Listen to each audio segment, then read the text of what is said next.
Alright guys, so today we are going to be doing another shit you guys summon. So this time around we are taking a look at Char's Aznable. So overall, I definitely do feel like this is definitely a fairly well deserving unit to summon for. First of all, this is a support type character, and secondly, what it's able to provide is actually, pretty impactful in a variety of like gameplay style for content wise specifically. So I feel like if you guys only get one copy and call it a day, I feel like it's actually a really good option to go for, so definitely do go for that. But if you guys do want to wait for another week before summoning, be my guest and go for that, because I'm pretty sure next week we should be getting another limited, or maybe the week after that. So you guys do have time to wait first and then see what's the limited is coming out. If it's not anything too interesting, probably go for this one instead. So why is this unit a fairly decent unit to kind of go for? So let's just kind of take a look at the entirety of the kit. So I think first thing first, people are going to be pointing out that this unit is not going to be good in map space, right? Is definitely not meant for that. Supposedly it's good for land, it's good for underwater, but I feel like as a support type character, those attributes don't mean a whole lot because they're never meant to be dealing high damage. They're just meant to be supporting, just providing, some utility based stuff, which this unit obviously does have a lot. So in terms of the EX skill, skipping past the actual EX skill damage portion of things, we are actually going to be getting for 20 seconds increased damage inflicted by 32% for one target. So that's obviously really good for a single target, enemy, like for raid, for I don't know, even climb battle, for example. I think those areas this unit is definitely going to excel with that increased damage that they're taking, so that's pretty nice. We will skip over Transcender skill and then we'll come back to it later on. In terms of the skill one, this is definitely more geared towards arena play specifically. So essentially what this is, having this unit alive allows you to target pretty much any Gundam type unit category enemy.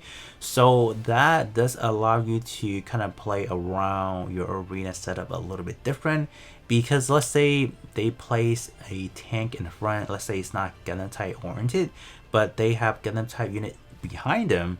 What this unit allows you to do is when the battle starts, it's gonna bypass whatever unit is in the front. It's just gonna target whatever the Gundam type unit is situated. So in tomorrow's video, we'll have like a little bit more in depth of how that actually works. We have that tomorrow. But yeah, that is really powerful. That is gonna ship how arena is gonna play from now on for the time being because of how good this unit is. But if you guys are kind of worried that this unit may be too powerful because of that support, I mean, take your Sisakui and just kind of snipe this unit away, or anything, right? I don't think this unit shouldn't be too hard to take down in arena. Who knows? But the other portion, to all enemies that when battle begins until you're defeated, decrease evasion by 14%. Man, do they have to do that? So trait or skill one specifically is meant for arena, I feel like, or I should say that the skill one, at least the first portion of things, could be fairly viable in PvE content or let's say rush battle.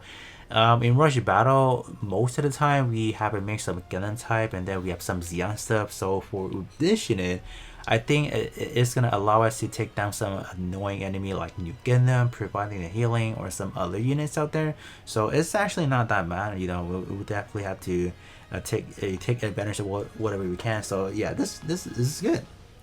And then for skill 2, to Gundam type unit category enemies, when battle begins until this unit is defeated, increase damage inflicted by another 28%. So that's good. That's actually really nice. So not only do you have that 28%, and then you also do have the consideration of the EX skill as well.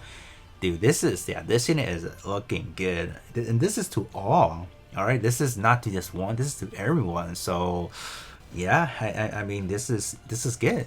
This unit is actually really functional in many content where there is a Gundam type enemy, which I mean, majority of this game is revolving around a lot of Gundam type units. So I mean, this unit is going to be applicable to a wide range of content. Let's just say that. All right, In terms of the weapon-wise stuff, I mean, like, they're not going to be dashing out high damage in ways, but they are important on building up the EXQ gauge, so they're not too terrible, I guess, right? We have some range stuff going on, so it's alright.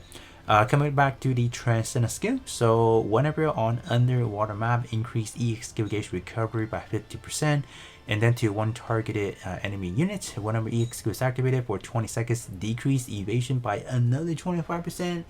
And then when battle begins, EXQ gauge recovery by 40. Yeah, increase EXQ gauge recovery by 48%. So essentially, this unit would have a faster EXQ charge up time rather than just the full restore. So it's not that bad, right?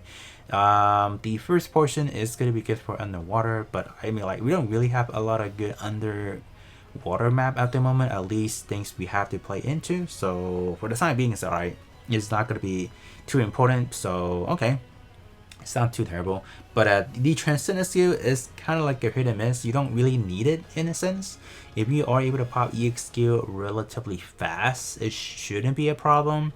I think rather than spending rainbow coins for this unit, probably use unit enhancement to beef up the weaponry EXP recovery, and then that's kind of it. I probably would not be recommending you guys to drop rainbow coins for this unit, because like the Transcender skill does not provide any more than it's already providing. I mean, the reduced evasion is good, but it's only to one target enemy, so I'm not really comfortable with that, right? So that's why I feel like Transcender skill is honestly a skip. So yeah, this unit looks like it's a low investment. As far as this unit goes, you just get one copy, you put it on a squad, and you're kind of good to go. Same thing for Char. I feel like for Char is not that important as well, because there's only 3 things that's going on. You are increasing your EXQ, or not, excuse me, your range sense by 64 on a scale 1, and then on scale 2 you're adding on top of that another 38%. And honestly, for a support type unit, those don't matter. The only thing that matters is the support type where you're getting another EXQ gauge recovery. That's the most important part. So I feel like with that said, you guys can probably substitute any pilot that has the support tag, right there, like the one that increased the EXQ gauge recovery. I think you're good with the other option, right? So for sure, it's gonna be a skip. So yeah, overall, you just get one copy of Char's Zagu and you're good to go. So with that being said, that is going to be pretty much it for me. And tomorrow, you guys are going to be seeing how good this unit is.